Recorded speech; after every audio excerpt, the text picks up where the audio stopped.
January 30th, 1889. A hunting lodge in the Vienna woods. Behind a locked door, 2 bodies are discovered. One is a 17-year-old baroness, lying peacefully in bed with a rose in her hair. The other is a 30-year-old man, slumped in a chair, blood dripping from his mouth. But this wasn't just any man. This was Crown Prince Rudolf of Austro-Hungary, heir to one of the most powerful empires in the world. And his death, it didn't just shock Europe, it changed the course of human history. Because of what happened in that locked room, a different man became heir to the throne, a man named Franz Ferdinand. And 25 years later, when Franz Ferdinand was assassinated in Sarajevo, that single gunshot triggered a chain reaction that plunged the entire world into war.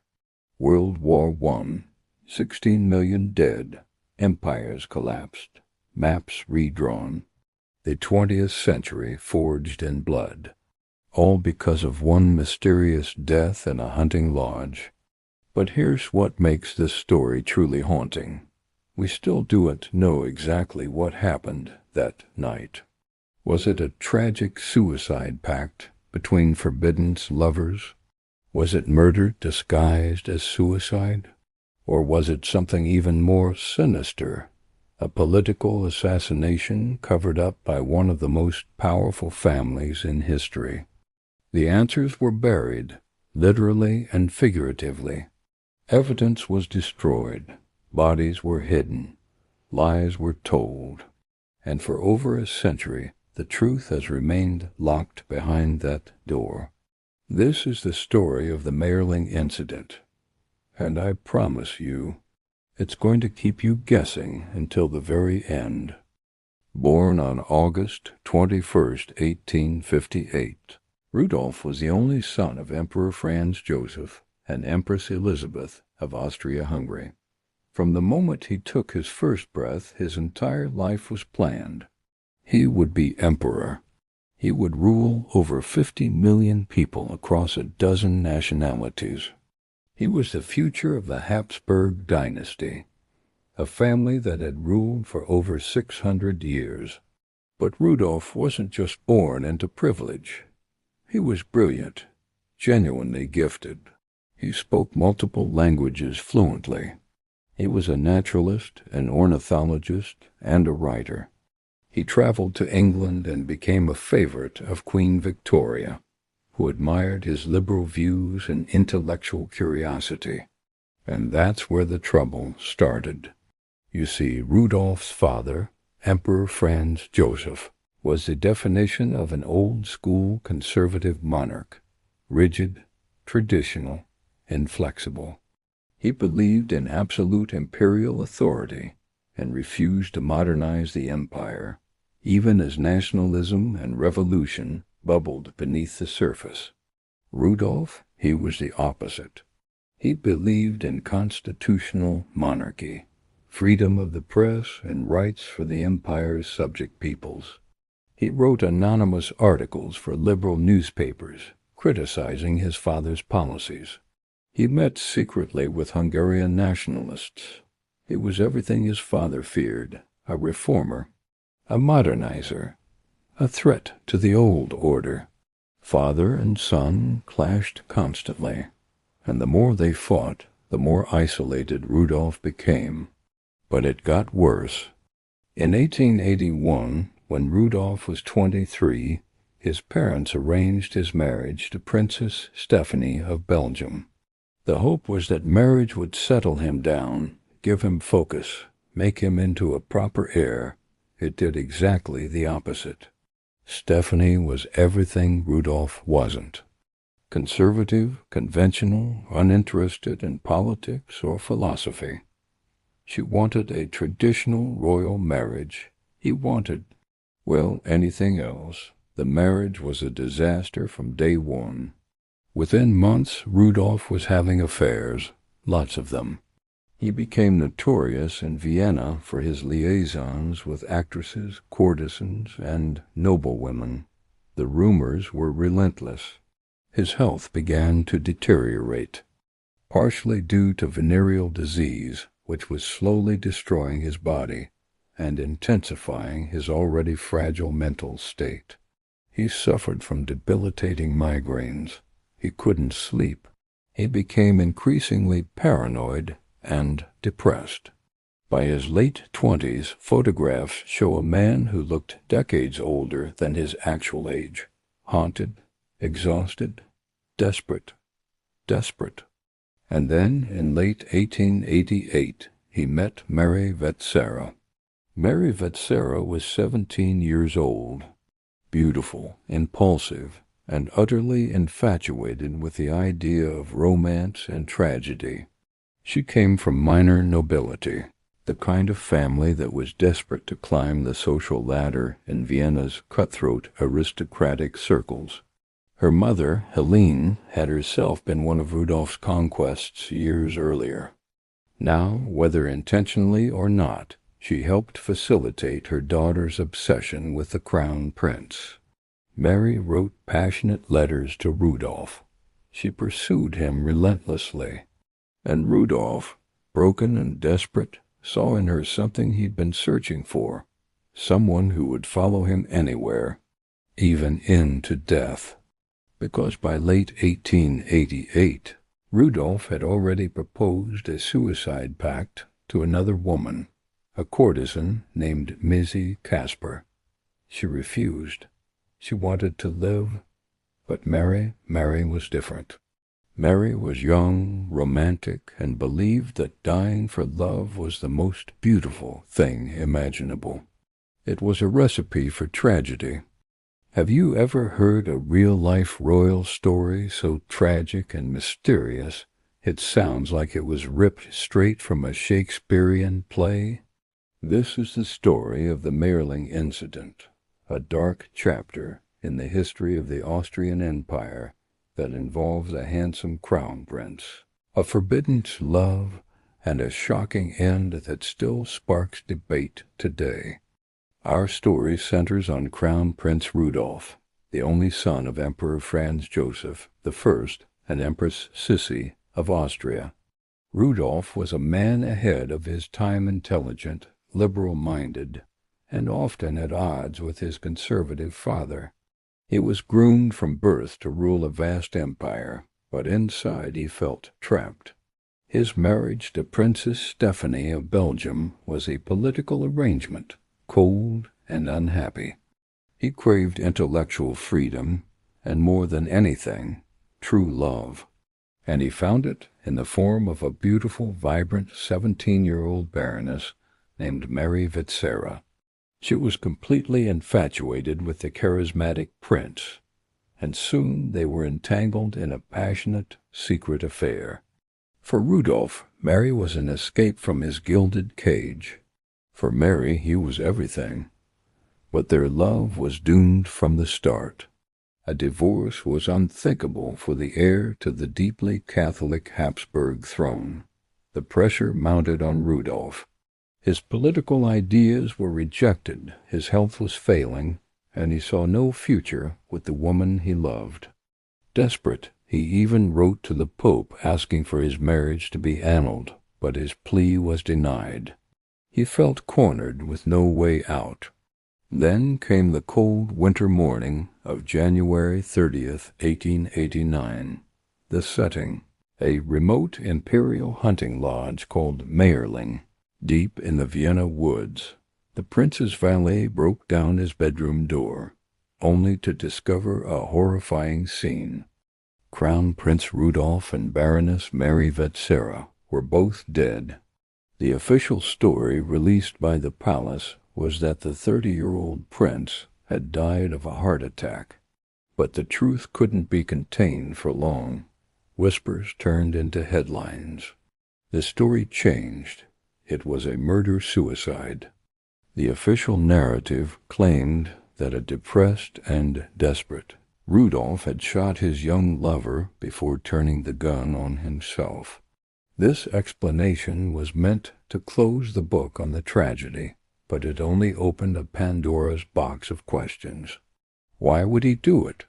Was it truly a romantic suicide pact, a final desperate act of two lovers who couldn't be together? Or was something more sinister at play? For over a century, conspiracy theories have swirled around Mayerling. Some historians suggest it was a political assassination. Rudolf had ties to liberal and Hungarian nationalist groups that were seen as a threat to the empire. Was he silenced by the state's secret police to prevent a political crisis? Others whisper of a family dispute, a drunken brawl, or even an honor killing gone wrong. For decades, the Vetsera family believed Mary might have been pregnant, adding another layer of scandal. And what about the evidence? The original autopsy reports were suppressed. Key witnesses were sworn to secrecy, and the crime scene was quickly cleaned up. The letters and documents that could have provided answers mysteriously vanished or were destroyed. It wasn't until the 1990s, when Mary Vetsera's coffin was secretly examined, that forensic evidence confirmed she had been shot, seemingly validating the murder-suicide theory. Yet, many details still don't add up. The exact sequence of events, the motives, and the true state of mind of the prince remain shrouded in mystery. The Mayerling Incident wasn't just a personal tragedy. It had profound consequences. Rudolf's death left the Austro-Hungarian Empire without a direct heir. The succession passed to his cousin, Archduke Franz Ferdinand. And if that name sounds familiar, it's because his assassination in Sarajevo in 1914 would be the spark that ignited World War I, ultimately leading to the collapse of the very empire Rudolf was meant to inherit. So was it a tragic love story? A political assassination? A dark family secret? The ghosts of Mayerling keep their secrets well. The story serves as a haunting reminder of how personal passions and political pressures can collide, changing the course of history forever. Why this death changed everything. Here's what we know for certain. Rudolf's death created a succession crisis. Without Rudolf, the throne would pass to Franz Joseph's brother, Karl Ludwig, and then to Karl Ludwig's son. That son was Archduke Franz Ferdinand. Franz Ferdinand was very different from Rudolf. More conservative, more militaristic, less interested in reform. And on June 28, 1914, he was assassinated in Sarajevo by a Serbian nationalist. That assassination triggered a chain reaction. Austria-Hungary declared war on Serbia. Russia mobilized to defend Serbia. Germany declared war on Russia. France declared war on Germany. Britain joined to defend Belgium. And suddenly the entire world was at war. Would this have happened if Rudolf had lived? Maybe not. Rudolf believed in diplomacy and reform. He had connections with Hungarian and Slavic nationalists. He might have transformed the empire into something more flexible, more modern, capable of surviving the 20th century. Or maybe he would have failed. Maybe the empire was doomed no matter who led it. But we'll never know. Because of one night in January 1889, Rudolf was gone, and history took a different path. Part 8. The ghost of Mayerling today. Mayerling is still there. The hunting lodge is now a Carmelite convent, home to a silent order of nuns. Over 100,000 people visit every year, most of them hoping to understand what really happened in that locked room. The nuns don't talk about it. The chapel now stands where Rudolf and Mary died, and Emperor Franz Joseph's orders for eternal prayers continue more than a century after his death. People who visit report feeling uneasy. Some claim to see shadows. Others hear whispers in the woods. Is it just the power of suggestion, knowing the history? Or is there something about places of tragedy that leaves an imprint? We may never know the full truth of what happened at Mayerling. Too much evidence was destroyed. Too many lies were told. Too much time has passed. See also. Here's where we land with the Mayerling Incident. We have a brilliant, tortured prince who clashed with his father and the conservative establishment. We have a teenage girl obsessed with tragic romance. We have a locked room, 2 bodies, and a cover-up orchestrated by one of the most powerful families in Europe. The official story is a suicide pact. The evidence? Well, it's complicated. There are letters from Mary suggesting she went willingly. But there are also suspicious medical findings, unexplained timelines, and political motives that can't be ignored. Maybe Rudolf and Mary really did choose death together. Maybe Rudolf murdered her in a fit of desperation and then couldn't live with what he'd done. Maybe there was a conspiracy we'll never fully understand. But here's what's undeniable. One death in a hunting lodge changed the course of history. It removed a potential reformer from the line of succession. It put Franz Ferdinand in line for the throne. And when Franz Ferdinand was assassinated 25 years later, the world exploded into war. 16 million people died in World War I. The Austro-Hungarian Empire collapsed. The Ottoman Empire fell. The Russian Revolution began. The map of Europe was redrawn, and the seeds were planted for World War II, all because of what happened behind that locked door.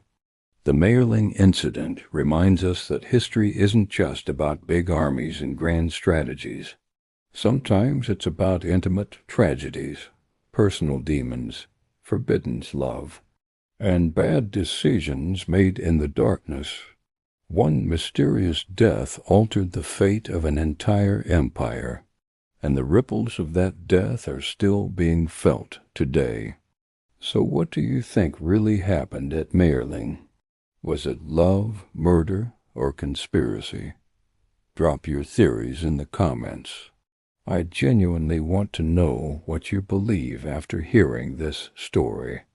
And if you enjoyed diving into this historical mystery, hit that subscribe button.